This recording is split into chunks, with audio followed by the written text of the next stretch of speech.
Guess what, Patty? What? This week, we're not going to do Life in the Week of a Realtor. And why are we not doing that? Because every episode would be 8 or 9 hours long because it's what time of the season? It's busy season, buyer season, and lots of probably content season. Right. So what happens is everybody waits until the grass is green. And of course, we have people going on vacations. They check the weather report. And if it's sunny and there's no rain that week, we get absolutely inundated with a million emails, texts, and phone calls. And everybody thinks we're sitting around just waiting to react to that incoming message. Yes, I've experienced that.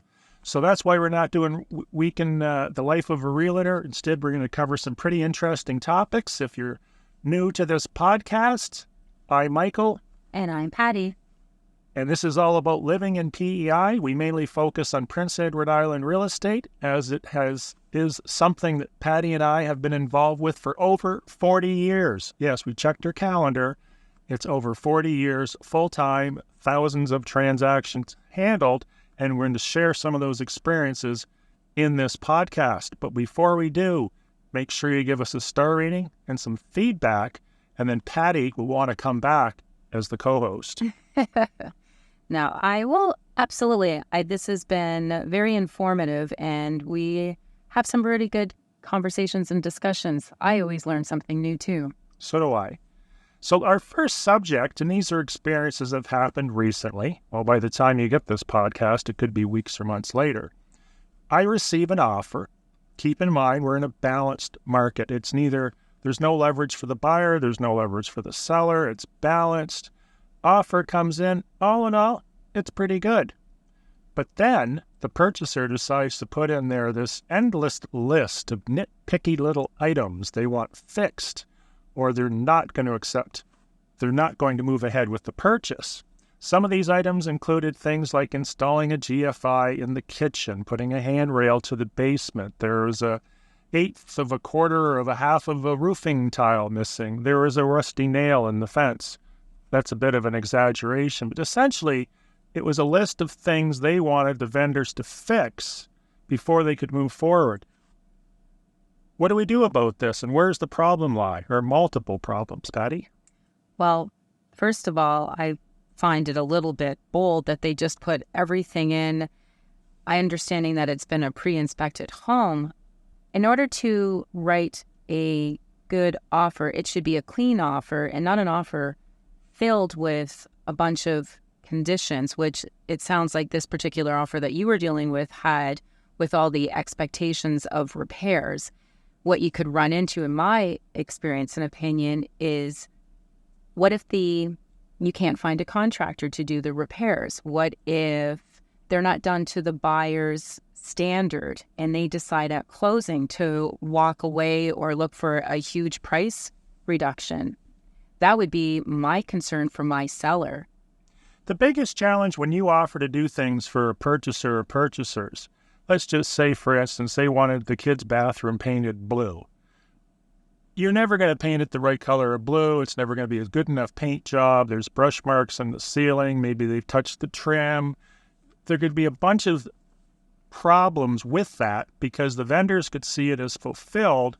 Purchasers could see it as the work wasn't done properly. You're better off in all these cases, if you're willing to negotiate, to just do a cash adjustment. Because the other problem is there's no electricians rolling around the island thinking, geez, I wish I could pick up that job to install that GFI that takes me less than 180 seconds to put in. This is a simple item. They're $25, $35 last time I looked at them. Standard screwdriver, couple screws, you're done. Not that I'm advising anyone to do that. No. So you'd probably do it when the electricity's on if you didn't know what you're doing. Yes, always turn the electricity off first. The point I'm making is this purchaser really wanted the house. And for some reason, either it was the agent that didn't tell them or they felt that, oh, I'll just put a whole, 25 items for the vendors to fix and they'll do that. Well, they ended up losing the property because someone else came in and offered, because it wasn't cash, it wasn't closing, it wasn't anything else. It was because they don't have the time, energy, or the motivation to fix all these nitpicky little items, and even trying to find somebody to do this stuff on the island. Again, the contractors, the electricians, plumbers, the tradespeople, they're busy too in the summer. This is different. If it was January and a blizzard and a snowstorm on January 2nd, it might be different. But in the summer, they're busy too. Yeah, they're extremely busy. And further to that point in requesting all this work, what if they wanted a shingle replaced and the seller had no more shingles of that color? That's right. And then the manufacturer is going to discontinue the color, so you have to go and replace the whole. And now it stands out, and the buyer doesn't like it at closing because now it's not aesthetically appealing to them. And yes, I've seen crazy honey-do lists, seller-do lists, requested from buyers. And I had one situation, Michael, actually, you were on this particular listing. We co-listed this property. As a result of the home inspection, there was approximately 2 pages or so of repairs that needed to be done. So the buyer's agent submitted them all in an amendment saying, here's everything we want done to move forward. Well, we just advised our client, because our client ended up receiving this. I was the one that presented the list to them, and they were extremely overwhelmed and stressed and wanted to cancel that contract. They just wanted to walk away. I held that deal together by telling them, you don't have to do any of these, or if you are so inclined, you can pick which ones and say, I will do maybe these 3 or these 5 items. The rest of them I'm not going to do, which is exactly what ended up happening. There was 20 some odd requests, repair requests put into this amendment. My clients, our clients, probably did about 6 to 8 of them. Sent it back and said, sorry, we're not signing this amendment. We're only agreeing to this. Guess what? The buyer ended up accepting that. They were just fishing to see how many repairs the seller was in agreement to doing, and everyone turned out happy. But the seller was almost ready to just terminate that contract agreement. So just be aware, if you're a buyer and you feel that you're doing yourself a service, you may be doing yourself a disservice and losing that house completely over sometimes little silly things that could easily be done after closing. Oh, I agree 100%. I've had that happen in the past. It's very rare, but you'll have somebody ask for every single item on the home inspection to be repaired. That's not going to happen. I've never seen it happen. Moving along, I've been getting other offers, and I'm sure you have. Have you seen that line that says, the offer includes the Schedule A agency disclosure and then there's a blank line where you can fill that in for additional documents? Oh, I've seen that line. In fact, I got burned with really bad from I wasn't taught to put anything on the first page of the agreement of purchase and sale to state what documents were included as part of the contract agreement. And I don't know if you want to get into your story, Michael, but it was painful. Well, I'm sorry I couldn't have taught you that when you were young. When you fill out a standard purchase and sale agreement, it will say, and it's hard-coded in there, the Schedule A is included, which we covered in previous podcasts. It will say the agency disclosure is included, which just basically says who represents who. And then it says and then there's a line. So what I've been getting is I've been getting these contracts that are rather comedic in a sense that they'll send me a 25-page contract. It involves the copy of the deed and a copy of the map and a copy of the picture of their family dog and their latest Corvette they just bought, and it's got a list of stuff they found and attached to the listing. And I'm thinking, like, what is this? Because I know some brokers are saying attach everything, put the ortho photo in there, put the map in there, put the deed. Well, without getting into a conversation about that, you're also supplying information that may not even be valid. In fact, on those maps that come from the provincial government, it says right on them, this may not be accurate. So now you're making a warranty. But regardless of that, for the point of this argument, if these documents are not mentioned on the purchase and sale, unless they're otherwise indicated in the form of an amendment, and they say, well, this document forms part of the purchase and sale between XYZ and dated this date, they're not part of that agreement. Just because I attach a map and a picture of my dog, it doesn't mean it's part of that agreement. Of course, the picture of the dog is an exaggeration.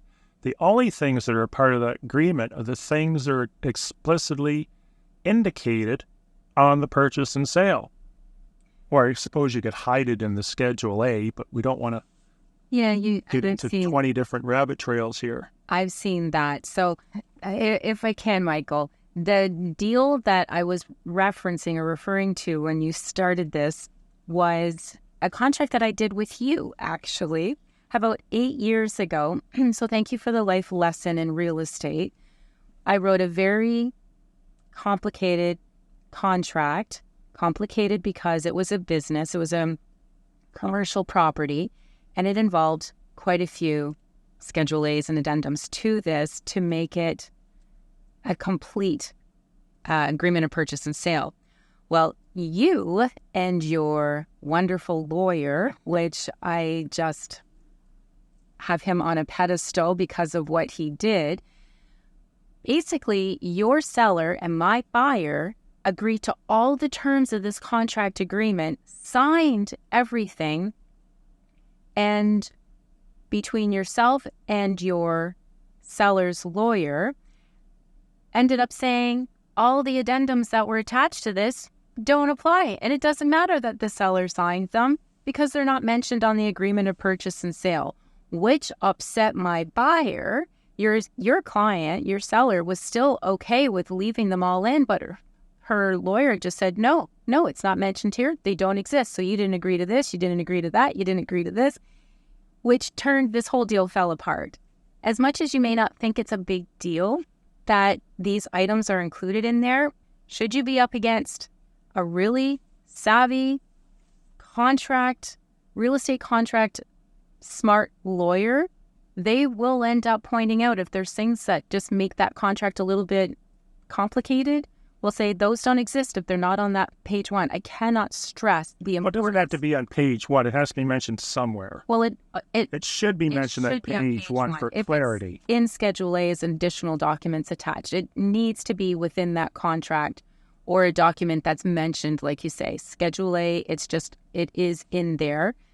So if you're going to mention it, Schedule A, or mention it on that line. It has to be mentioned. You just can't throw a bunch of documents in there. Oh, I agree. I agree. The other thing, though, that I do disagree with you is I do advise my team. So if you're being represented and, by another brokerage and one of my team members end up submitting an offer and you are the seller, I do advise my client, my team to attach things like the survey and, if they can, the ortho geomap. I don't get into deeds unless it is a piece of land and it's about defining where the land is. But even still, lawyers can't do much with that. So that's neither here nor there. I do attach as many documents as we can to help for clarity of what's being purchased, clarity on the piece of land, making sure the correct PID is there, because the wrong parcels have been sold in the past on PEI because people didn't check the PID number. I do that just, again, it helps the lawyer with their title search and maybe doing a preliminary search as it pertains to land under solicitor's approval. That's more so where you're going to end up seeing it, in my opinion. But it doesn't need to be 26, 30 pages. As long as there's an understanding on the government maps that is an approximation and it can be invalid. 100%. And it says right on it, because I have seen properties that are represented incorrectly on those maps. They're very rare. It's usually pretty accurate, but it's definitely not a certified survey by any stretch of the imagination. Where it would come in handy, just ending this particular topic, is I did have an offer come in to me, and I had two lawyer friends that were vendors of mine in California, and they offered on one PID number. Well, we were actually selling two. So what they offered on was like 2% of the property. So we said to ourselves, with the help of my friends, well, they're just looking to buy this little strip of property here. So we thought, well, that's a good deal. We're getting almost full price for almost nothing. So we accepted the offer. down the road we disclose, like, you guys screwed up, you missed the PID numbers. So in essence, you're not even buying the property you wanted to buy.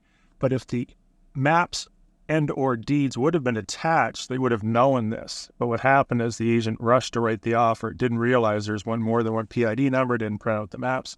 So the map gives you a good representation of what you're buying. That I understand. Okay. But it's not an implicit warranty as to what you're buying. The deed is. No, I completely agree. But it does have the PID, and like you said, sometimes it can make sure that you don't miss things within your contract agreement. So we can't rush. Moral of the story, do not rush. Make sure you identify the documents that are going to make up your contract agreement if you're a buyer. And make sure they're inclusive of that agreement. Correct. Okie dokie. On to another subject that I find really interesting, and this must be the latest trend. I had a client that's from the States. They own a cottage, and they had to fix one roofing tile. They went on to Google. They Googled Prince Edward Island roofing companies. They came up with a company, and they submitted their form because that was easier to do, to email them, and they emailed them back, and they said, well, we can check that out, but it's $250. And if you use us to fix the roof, we will refund that $250. So I did a bunch of research because I had never heard of this company. It turns out this company is located in British Columbia, thousands of miles west of here, and all they're doing is they set up a website, and they basically hire a roofing company to do the job for you, and then they're charging $250 to provide an estimate on that roof, which I've never heard of before. Have you? No, this is the first I've ever heard of that. If you're hiring a roofing company or something, just turn to your agent and ask them. Patty and I and most agents would usually have a list of people to use, which is usually quite extensive, and we may even have a very small list of people that you don't touch with a 10-foot pole. Do you have that list? We look at it as we're protecting our clients, and if we've had a client who's had a bad experience, well, obviously, because if we are endorsing and saying these are people that we are supporting and part of our team, we're not going to send another client to somebody to have a bad experience. So yes, they do get kind of marked that not perhaps the best person to use unless they've redeemed themselves and we get some good testimonials and feedback. But if there's a bad experience, I will not refer a client to them again. Another client. And what about restoration companies charging, and I've seen in the last week here, between $350 and $400 for a quote to get work done. Have you seen that? No. 300, really? Yeah. And the clients paid it. So it's almost like you have another stream of revenue, with the roofing and the restoration company, where you just go out giving quotes all day long and probably make more money doing quotes than you would actually doing the jobs. But this is the trend that I'm starting to see. That's unfortunate. I just don't agree with that. Neither do I. Next, a quick subject. Does your cell phone coverage suck? In certain areas of the island, I do not have coverage, and I will have to quickly tell clients I am going down into a little bit of a toilet bowl area, and I'm probably going to lose you. But if you could hold on just long enough, I may come out, and we might be able to continue this call. So yes, there's areas on the island that forget it. Doesn't matter what service provider you use. Have you found that predictability to change? Have you seen it change recently? Have you heard a lot of people complaining about cell phone coverage? Well, yes, for sure. Certain areas they're saying that they've never had problems in these areas, and they're experiencing no service. In Prince Edward Island, you've basically got two backbones. The last time I checked, you've got Bell Mobility and you've got Rogers. And then from those two backbones, they have sub-brands like whatever. Eastlink. TELUS. Yeah. Eastlink. Kudo. There's a bunch of them. Basically, my understanding is you've got two backbones, and Bell Mobility, from my experience, has always been the better system because they had more cell sites. I don't know if Rogers is caught up or not. Hopefully they have. But recently, I've just been hearing agent after agent after agent complaining about cell phone coverage. And 2 days ago, I was in Cape Egmont, west of Summerside, and I couldn't get any data at all. I could kind of make phone calls. I had one bar. I practically had to drive for miles to get into Summerside just to download an email. That's what I'm finding. I don't know what's going on, if the system's becoming too saturated or what, but just something to note if you're looking for reliable communication. Bring a satellite phone. Yeah, and the other good thing, and saying that, Michael, and I know that's probably not what you were going for, but if you don't have cell service and you're coming to the island to explore and you're expecting to use your phone and your Google Maps, might be a good idea to just get a Garmin GPS or some sort of GPS system. That I always use that. I do not rely on my phone because I'm concerned if I lose all signal and service, I'm not going to be able to find my way home. I think if I was coming to the island, I was going to be spending time here, or anywhere for that matter, I would always have a Garmin GPS. Love the Garmin products. That's all I've ever used since they first existed decades ago. And the other thing I'm starting to see, I don't know about you, is the Starlink dishes, which seems to work quite well. Yeah, there's a few even at my office that use that, and I've not heard anything negative. They actually they spoke positively about the service. Yeah, so I was just kidding about the satellite phone, although it would be a good idea. Who puts those out? Iridium? See, I was just trusting you. I don't know anything about it, but... I think Iridium does them. I'm not sure who else. Okay, on with development in PEI and how the government of PEI has hindered that by introducing something called Island Regulatory Appeals Commission. And then most recently, the federal government has put the nail in the coffin with another plan to eliminate buyers that can buy in parts of Canada and Prince Edward Island. So first, Island Regulatory Appeals Commission, you can research it at irac.pe.ca under Lands Protection. They have a rule or an application process that you have to go through if you're buying more than 165 feet of water frontage or 5 acres. And the message the public has received, and the message that the Nova Scotia realtors like to convey to potential purchasers is, oh, we can't buy property in PEI unless we're a Canadian resident. So we lose a lot of money that could come into PEI that ends up going somewhere else, probably Nova Scotia. And I know the Nova Scotia realtors are saying, well, you can't buy there. You come across that? I have had a couple over my almost 15 years of real estate, but it's not been consistent. But that's interesting. You can buy property in PEI. You have to go through an application process. There's a 1% fee last time I checked. And you should have a good real estate lawyer that's used to navigating Island Regulatory Appeals Commission. And the listing agent also has to write a letter, typically. Yeah, and just with regards to IRAC, they're really good there. If you're a buyer and you're contemplating purchasing and you're non-island resident, and you're contemplating purchasing a piece of land, hopefully your realtor knows to advise you of this. However, you can call IRAC and ask if the property that you're looking to offer on is in a red zone on the island, meaning it's heavily saturated with non-island residents, property owners, which means you have a very low probability of being approved to purchase the property. Now, you can put in a request if you did end up going through this whole process, paid your 1%. You can put in a request to get 50% back. Last time I read on their IRAC site to be reimbursed for your application fee when you are declined. However, you can call them. They're very helpful. They're very friendly. Just ask, because there are a few red zones on the island. Chances of getting approved are going to be pretty slim. The other thing they're really good for, which I had to use last week, because we were looking at a property that had been re-subdivided and there wasn't an actual deed or a revised deed registered to the property, and they gave some property away to a family member, and I measured it 5 different ways, came up with 5 different numbers, and I figured I'm just going to call IRAC and ask them how many feet they have in their database for being on the water. Smart. That's actually a really good idea. Well, thank you, Pat. What did they Every say? time you use that idea, you owe me $2.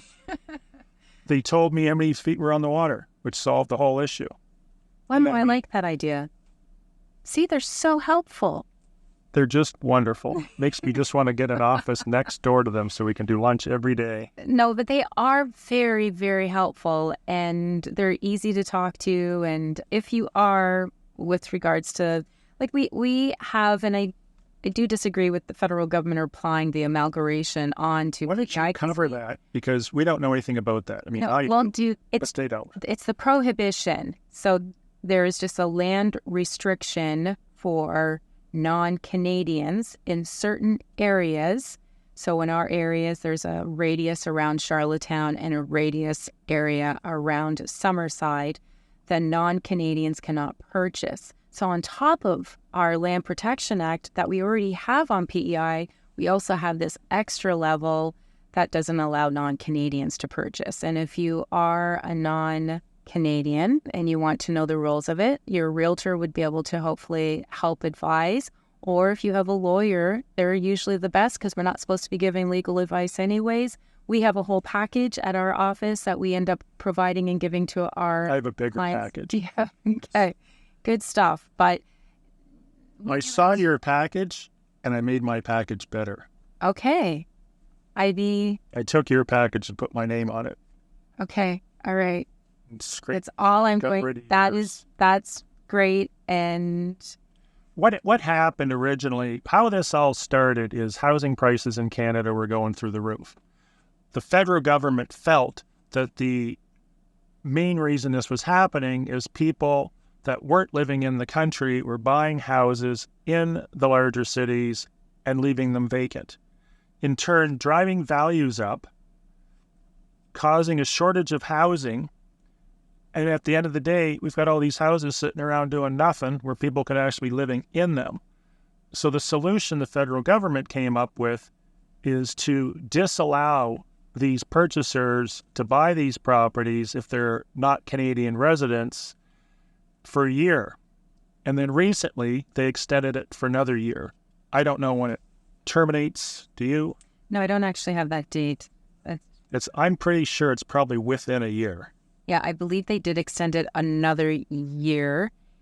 That was a joke. No, it was done for a year. January 2025, and I believe it's been extended now to 2026. So we do have a year and a half or so more of this prohibition on land. The good thing is, for the most part, 99% of our buyers are Canadian residents now, mainly from Southern Ontario and from Quebec. And BC. And BC and Alberta. From Alberta as well. So I did have one from Northwest Territories. His name is Bob. Bob, if you're out there listening, we remember you. okay, so you can purchase land on PEI is the bottom line here.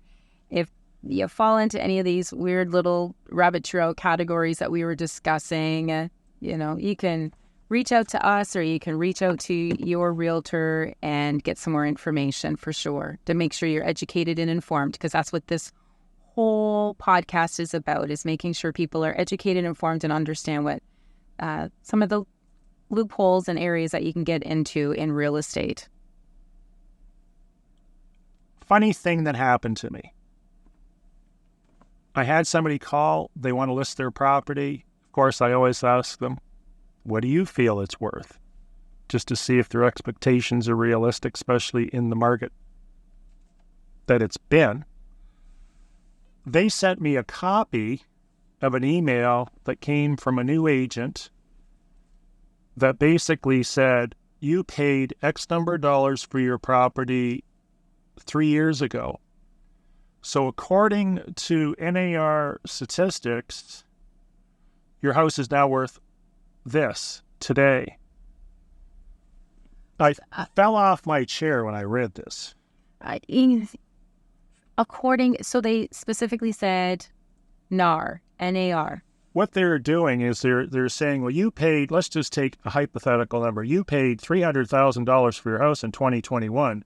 So according to the National Association of Realtors in the United States, based on a national average, it went up by hypothetically 47%. So now your house is worth whatever, 450 or whatever it works out to be. Yeah.